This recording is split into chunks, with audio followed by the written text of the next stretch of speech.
Hello there, and welcome to Unleash the Network podcast, a podcast that aims to educate and inspire listeners by sharing stories from Mastercard Foundation scholars and African Leadership Academy alumni who have gone on to make a positive impact in their communities and promote values of leadership, innovation, and entrepreneurship. Jade, thank you for joining me. Thank you very much for giving me this opportunity to be on your podcast. It's quite a pleasure to finally have a conversation with you because most of the times you're on this end, so it's really interesting to have you on that side. Right? I'm also looking forward to being asked questions finally. Finally. So do you consider yourself a journalist, a storyteller, or a podcaster? Like, what do you consider yourself to be? So I think if you had to ask me what I'm passionate about, I would say storytelling because journalism I find it limiting. It is a job a description literally, and I find storytelling goes beyond that. So yeah, I think storytelling really. Storytelling. That's good. And so, what does it mean to be a storyteller? So being a storyteller, by the way, before I became a journalist, when I used to think of what I wanted to do, I always wanted to be like a reporter, a journalist. That was something that was near being a storyteller in my head. So when I used to think or picture that, I used to think of, you see these shows that we see people doing in the road, speaking about people's challenges, and then these shows get to be, or this TV shows get to be watched by someone influential and then they make a change or they drive change basically. That was what I had in mind when I wanted to be a journalist. But of course, when you join the system, you realize that it's far beyond that and that sometimes it's not even only about that.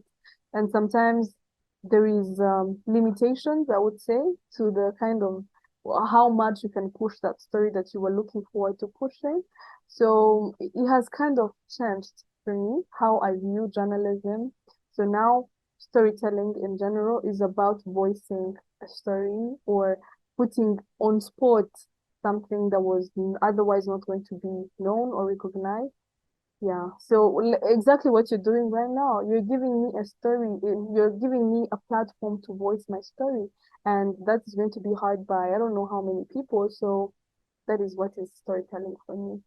I love that. And so, at first, you wanted to be a journalist because then you could impact people's lives, like go on the street and have conversations with people. And And have now the that has changed. credibility or the permission to ask this question. You see, when you say I'm a journalist and I would like to ask you a few questions, very few people can say no to you. You know, you already have the badge and everything. So that kind of we used to attract me or make me feel like, oh my God, I want to have that kind of power to go anywhere in any room and investigate because people believe Mm. my voice has a reach that is going to do something. That was journalism for me then. And I think one of the things that is usually underestimated, with regards to journalists or to storytellers is the fact that it requires a great deal of knowledge and awareness to be able to ask good questions. So otherwise, you look uninformed, unprepared. Not only that, I mean, one of the roles is to also make someone feel comfortable, right? And so you need to know when to ask the right questions. And I mean, in as much as you might have your questions prepared, but then you also need to study the person's body language. Like, are they ready for this or not? And if they're not, you need to back up a little bit, make sure they feel comfortable before you can start asking what you need to ask. I agree. So one of the realizations I made once I became a professional journalist is the moment you say, I am a journalist, the moment the questions and the responses are going to be filtered, by the way. I didn't know that before. I thought, here I am a journalist, I want to talk to you, you're gonna feel honored, then you're gonna be, quick to give me the responses that I need. But no, actually sometimes when you ask, for example, there's this time I went to interview people about transportation difficulties that we have in Rwanda. I don't know if you're familiar with them, where we have very few buses and we find um, late in the night, people are still at the bus station waiting for buses, and they've been standing there for like 3 to 4 hours. And now I went and asked questions like, why do you think this is actually a problem? And they would give me really good answers. But the moment I said, okay, am I allowed to quote you as a journalist? Because by the way, I'm Jade, I work from the New Times. And they'll be like, no, no, let's redo the interview. Because now they're going to be like, so you see, we've been waiting for 3 hours, but we know the bus is gonna come. Now the responses become filtered. So I Yeah. found that actually having the badge could be limiting sometimes. So yeah, you have to really be careful how you approach people, how you match you lead them to trusting you, whether you are or not a journalist, and basically make them feel like they need to tell your story without you feeling like you're forcing them to be basically consent. That is something I really had to learn a Mm. hard way. So yeah, I And definitely think there is more to do than just ask questions. oh yeah, and I think the moment, it's like the lights are on, the cameras are on, and people change. Like Definitely. it's not as if they're gonna be having like a very casual conversation with you. Now, the moment they see like the lights are on, the microphones are on, the camera is on, they're extremely careful about what they wanna say, right? And so you have to be. Or by opportunity, they could push another agenda. For example, this time I interviewed someone, it was on occasion of Mother's Day. And so you were supposed to just give a message for the mothers and your mother in particular, but they ended up advertising their business. So how do you explain that? Sometimes people, whenever they see the camera, they can really do weird things. And if you're not careful to define your boundaries and what you're exactly looking for in that story that you're working on or that you're asking questions for, then you would be straight, definitely. How has this helped you learn about people? First of all, it has made me learn, grow as a person, as far as my listening skills are concerned. Before, I used to go and ask questions with a predetermined response in my head. For example, in that story, if I'm going to look at why are people not getting buses, I already have an answer that the transportation system in Rwanda is fucked. I'm sorry for the word. That the transportation system in Rwanda has problems. That's the answer that I'm going with even before I'm asking the question. So it has made me learn to go with an open mind, ask so I can get as many possible answers as possible so that I get authenticity and I get the people's views instead of mine. So sometimes when you're a journalist, you think you know better because you live with people, you're part of the people, and now you are the people's voice. But really, no, sometimes you're in your bubble and it may be different. Your view may be different from the people that you're trying to work with. So that's one that has made me grow myself as an individual. But also one thing I've learned about people is that they love being respected. So the moment you approach them with an impression that you're better than them or that you know better or that they better talk to you because you're powerful, then you're not going to get what you want from them that way. But the moment you will show them that, hey, I respect you, I'm here for your view and your view matters, you know there is something that is so empowering about that that even makes people believe that actually you have that that authority even that you didn't even put in their face. They're like, okay, I'm pretty sure if I tell Jade my story, this gonna go far. And also something I've learned about people is they don't forget. So if we've had a bad incident, especially if it's the first impression, it's gonna be hard for me to erase that and make you think of me otherwise. So sometimes when you meet someone, it could be the same setting as the professional journalism, or it could be another personal encounter. And then you show them that, hey, I'm here, I respect you as a person, you are an individual, you matter, and everything. Next time you meet, they're gonna volunteer the information. And if they're not in position to give you that, they're gonna help you get someone else. So it's funny how sometimes the people I get to other people through the people that I know who would not be in position to help me. Just because these people know me and they love me and they trust me, they've come to accept that hey, I respect Jade's voice. And so they're gonna do everything for Jade to get that information that she's looking for. So yeah, people whenever they think you got them, they really make sure to also help you out. And that's interesting. One of the perks of our job is that it gives you an opportunity to meet a lot of people and connect with a lot of people. Yes, yes, yes. And it's interesting for me because me, I am a social butterfly. And I find it interesting to meet different people and with the different perspectives about things.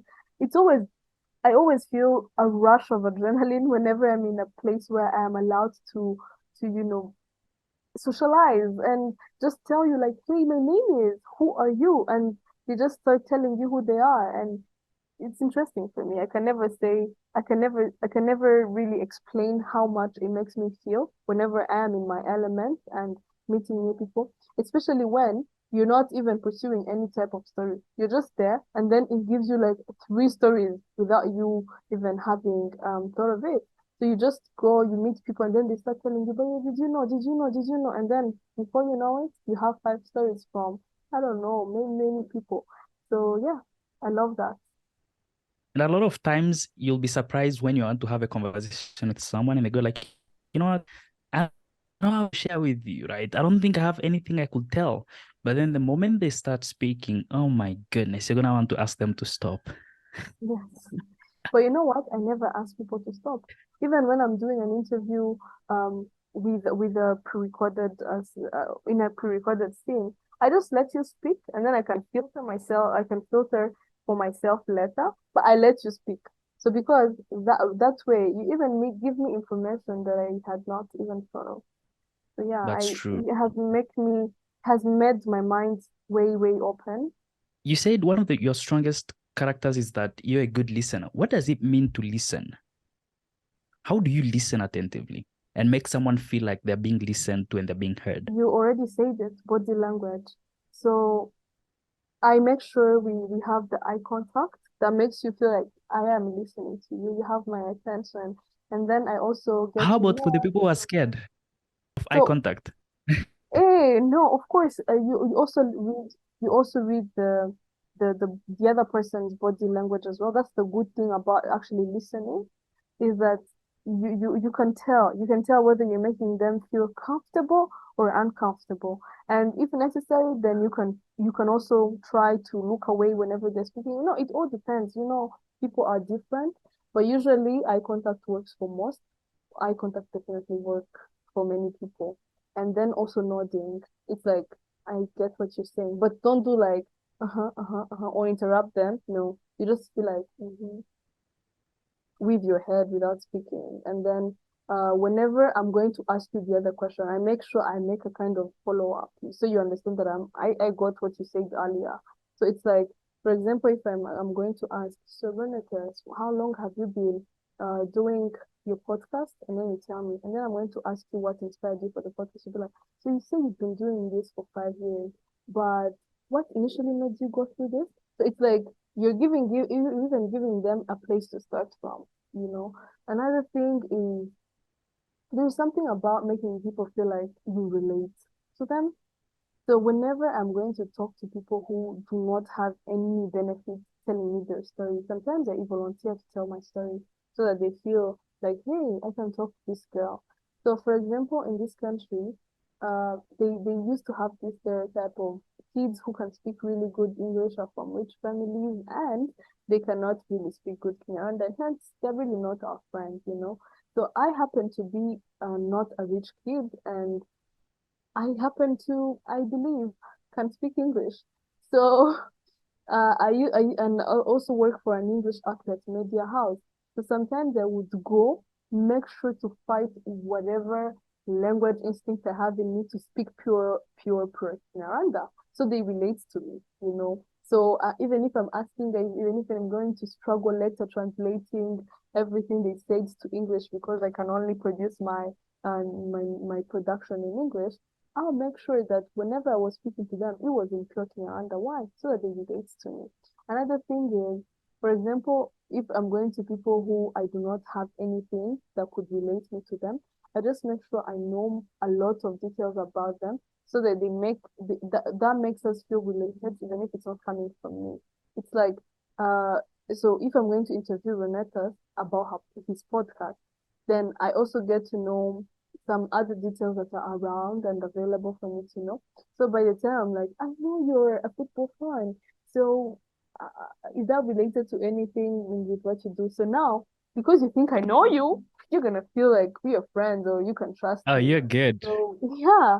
So sometimes it may not even be about me, but how much I make you feel comfortable with me. So sometimes you bring in jokes. Sometimes I also like the pre-recorded settings very much because it's like I tell you, if you make a mistake, feel free, because we're gonna remove it if you want. So I tell you, you feel like, okay, so can I speak again? I'm like, yes, go ahead, and then you feel comfortable. Now you don't even mind anymore that we're even recording, and here you are giving me the most Oh, yeah. authentic story version of the story. So it's really interesting how much people are different, but also how much they are very alike. So it always amazes me. It always amazes me. Sometimes there is this way we do where the videographer, because most of the time I'm not the videographer, so they're recording, and then I'm like telling the interviewer, no, don't mind them, look at me. So when you're looking at me and I'm doing all that, you feel like we're having a conversation, and before we know it, you've forgotten about the videographer, and the videographer has took everything we needed, and hence we have the most beautiful uh, thing we could get out of this. So again, people are very alike, and it's interesting, but they're also very different, and so it gives you room to always have adventure, I should say. Oh, wow. I mean, I think what you just said is a quick masterclass for individuals who want to learn how to have better conversations, how to make people feel heard, how to ask better questions, how to be effective listeners, and how to make people comfortable when you're having conversations with them.